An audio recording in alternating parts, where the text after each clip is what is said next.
মুয়াজ্জিনে আজান দেয়, আজান না দিলে এখনো জাতির ঘুম ভাঙে না। আজানের শব্দ শুনলে এখনো মা বোন মাথায় কাপড় তুলে দেয়। মসজিদ মাদ্রাসায় কোরআন তেলাওয়াত হয়। সেই দেশে বসে কুলাঙ্গার কিছু আউল এবং বাউল, আমি তাদেরকে বলি ফাউল, এই ফাউলরা এখনো আল্লাহকে নিয়ে কটূক্তি করে, কোরআনকে নিয়ে কটূক্তি করে। বাংলাদেশের মুসলমানের উচিত ছিল ওই আউল এবং বাউলকে গণধোলাই দিয়ে মাটির সাথে মিশিয়ে ফেলা। কিন্তু মুসলমানের তো সেই তেজ নাই, তেজ নাই। তেজ নাই কেন? আমরা হলো হারাম খেতে খেতে কলিজা মরে গেছে, অন্তর মরে গেছে। যদি এখানে আমি হাত তুলতে বলি যে সমিতির লোন আছে কার কার, আমার মনে হয় এখান থেকে 10 জন মানুষ ফিরবেন কিনা সন্দেহ আছে। ঠিক কিনা বলেন?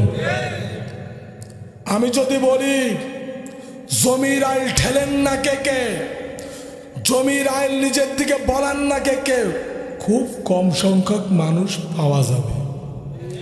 আমি যদি বলি আপনার স্ত্রীকে পর্দায় রাখেন কে কে, খুব কম মানুষই পাওয়া যাবে। ঠিক কিনা বলেন? অত সোজা সাহাবীরা এই কোরআনের এই আয়াত নাজিল করলেন। আল্লাহ যখন ইমানদার সাহাবারা এসে বললেন, আল্লাহ নবী, এই যে আল্লাহকে ভয় করতে বলছি, এ তো বড় মারাত্মক জিনিস, এ কি আমরা পালন করতে পারবো? সব জায়গায় আল্লাহর ভয়, সব জায়গায় আল্লাহর ভয় রাখতে হবে।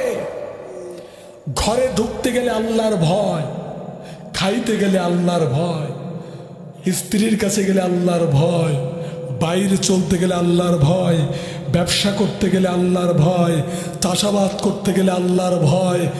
সব জায়গায় এত যদি ভয় রাখতে হয়, আমাদের জীবন তো সংকীর্ণ হয়ে যাবে। আমরা কি এই ভয় রাখতে পারবো? আল্লাহ রাব্বুল আলামিন আল্লাহর নবীকে জানিয়ে দিলেন, হে নবী, আমার ওই সাহাবীদেরকে, আপনার ওই সাহাবীদেরকে বলে দেন, ভয় যেখানে যেখানে গুরুত্বপূর্ণ জায়গায়, ওখানে ভয় রাখলে যথেষ্ট। সব সময়ের জন্য আমাকে স্মরণ করবে। সুবহানাল্লাহ বলেন। আর একটু জোরে বলতে হবে সুবহানাল্লাহ। আল্লাহ রাব্বুল আলামিন বলেন, ওয়াসারিউ ইলা মাগফিরাতিম মির রাব্বিকুম, ও বান্দাগুলো দৌড়া। কি বলছে? কে বলছে? আর একটু জোরে বলেন না, কে বলছে? হে বান্দা দৌড়া, দৌড়া আমার দিকে, আমার ক্ষমার দিকে দৌড়া। সুবহানাল্লাহ বলেন। আল্লাহ জানে না আমার বান্দাগুলো অপরাধ করবে? আল্লাহ জানে না? একটু জোরে বলে না, জানে কি জানে না? আল্লাহ বলছে আমি জানি আমার বান্দাগুলো অপরাধ করবে, আমার বান্দা জেনা করবে, আমার বান্দা জমির আইল ঠেলবে, আমার বান্দা ওজনে কম দেবে, আমার বান্দা চগলখুরি করবে, অহংকার করবে, গীবত করবে। কিন্তু একটা জায়গা আমি খুলে রেখেছি। সুবহানাল্লাহ বলেন। তুবু ইলাল্লাহ, আল্লাহু আকবার বলেন। আল্লাহ বলছেন, বান্দা আমার দিকে ফিরে আসো।